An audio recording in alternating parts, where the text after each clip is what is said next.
Keir Starmer, a very unpopular Prime Minister already. Ryan, I mean, it's hard to imagine, isn't it? When last time I saw you, it was probably the beginning of August or something. Yeah. Hard to imagine how far Keir Starmer and Labour government has fallen since that time. Yeah, I always think the honeymoon period for most governments, you expect to give them 6 months or a year's grace. So go back to the Blair years. Right. You think they had it felt like they had a bit of time just to bed in after a long time of Conservative rule.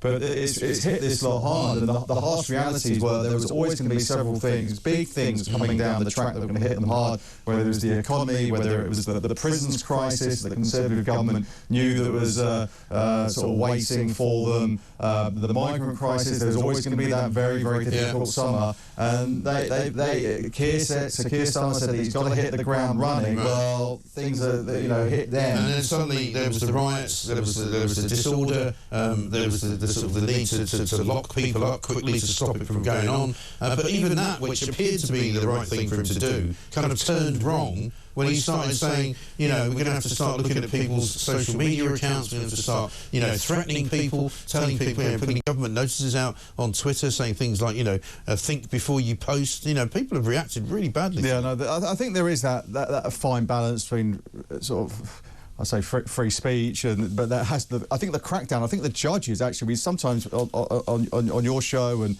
in my newspaper we talk about soft judges. Yeah. There's been anything but when it comes to the sentences handed out. They've really sort of stuck to the letter of the law. But which makes those of us who would like to see them doing that more often even more kind of aghast, really, because we know what's going to happen when they go back to their normal kind of day job, as it were, and they'll give soft sentences out again. Which is why we get people accusing them of two-tier justice, two-tier Keir. He's never going to lose that now. No, exactly, and I feel. There's been several examples of the sort of two-tier policing that have been thrown out. He's rejected it massively, but you just wonder with some people they feel like there's that undercurrent the police probably need to get a grip of. Yeah, you can't. I mean, and also you can't just keep saying things aren't an issue. He was asked about two-tier policing, not an issue. He was asked about Sue Gray. Is there a problem? Is she being divisive? No, it's absolute nonsense. Nobody is buying that. And also the fact that, particularly on Sue Gray, there's that case of the football stadium out in Belfast. It feels like the fact that someone is briefing against Sue Gray in government and they're only a few weeks in says a lot about probably the people surrounding her or something.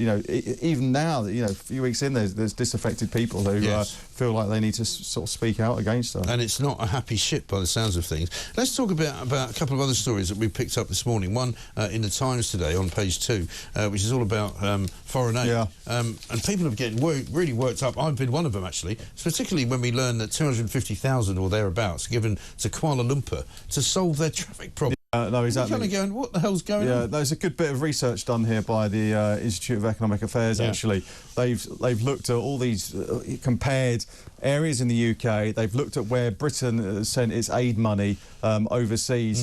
And it seems like a fair bit of money, hundreds of thousands of pounds here or there, have been sent to areas that are wealthier than the UK. Right. Now, we're not talking about the whole country, but certain pockets are wealthier. And as you say, there's a traffic system in Kuala Lumpur. There's projects in China, Mexico City. There's been projects as well. So, one idea that the IEA came up with was actually, if you are going to send foreign aid money to countries or particular regions, you make sure that region is less well off than the UK. You make sure that you get your own country up to a certain level before you start spending it. But also it gives the lie to the fact that the government are always at pains to point out, we use the foreign aid budget because it's a kind of piece of soft diplomacy. We give it to governments around the world because we want to do trade with them, and it kind of helps to oil the wheels and all that.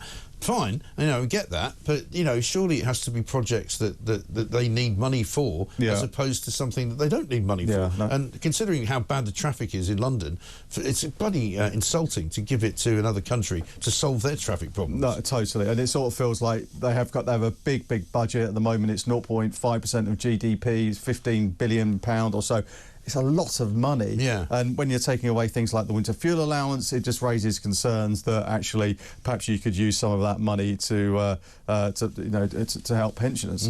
But I think one of the other things that is quite interesting, every time there is a hurricane in the Caribbean, in one of these islands, because their GDP is seen as quite high, we're not allowed to, send money there. Right. Perhaps they need to reformulate the rules and how much money they. Just a bit of breaking news for you, by the way. At least 2 people have been injured on an EasyJet flight from Corfu to London that was struck by brutal turbulence, forcing the pilots to seek an emergency landing. It's a British Airbus A320. Departed from Corfu Airport at 12:44 local time and was bound for London Gatwick with 181 passengers on board. This actually happened on Monday, but we're just learning about it now. So if you're on a holiday flight this morning, something to think about. Let's go to what's going on with the migrant boats, because Yvette Cooper, again, struggling to sort of make any inroads whatsoever. They still haven't managed to appoint a commander for the Border Command. They still haven't managed to smash the gangs. They still haven't managed to stop anybody coming. More than 5,000. We're told really close to 6,000 now. People have come since Labour have been in, since Starmer has been Prime Minister.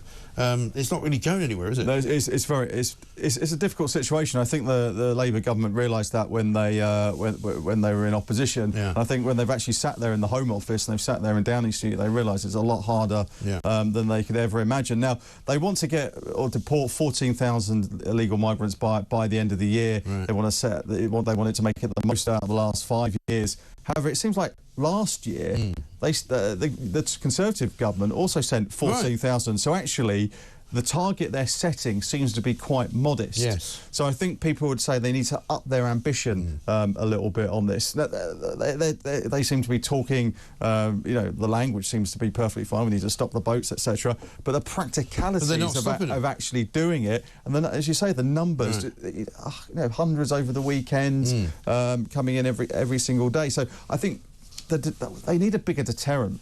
Yes. This is what they need. Well, I keep saying this. The only way to stop people coming to this country to sort of, to live here is to make it less attractive. Yeah. It's the only way, isn't it? I mean, they are talking about processing the claims a lot quicker, but if you're thinking about coming over, you're sat there in France this morning. Yeah. What is the deterrent? If we come over, we can claim asylum, we may get processed, but there's people talk about there's more chance of winning the lottery than being deported, so you think, well, I'd probably take your chances. Yeah, well, they all know as soon as they land in Dover or wherever it is they pitch up, as soon as their feet touch the ground, they are basically living in Britain. Yeah. And they're no longer going to have to worry about being sent anywhere, because they'll get straight on a bus, they'll be sent to a hotel, they'll have, relatively good treatment in a hotel, they get food, they'll get lodging, they'll get money that they can spend. What's not to like? Yeah, no, exactly. And she also talks about a crackdown on sort of nail salons or car washing places. But we've heard this time and time again. And I think they kind of need to come up with a big idea. They talk about how they're going to send 100 new people to go and work for the National Crime Agency, to go and work with their sort of European counterparts. But this thing it needs a multi-faceted approach, and I think it's going to be tough, especially when you've got people coming from countries like Afghanistan, Iran, Iraq, and you can't actually send people back to these countries. Well, do you remember that debate that was had, I think it was on, I can't remember, I think it was on Sky, between Rishi Sunak and Keir Starmer, at which point Starmer was talking about sending people back, and Rishi went, well, you can't. You won't be sending them back to Afghanistan, you won't be sending them back to Iraq, you won't be sending them back to countries where, we have no relationship and where they will say they will be killed or done harm to.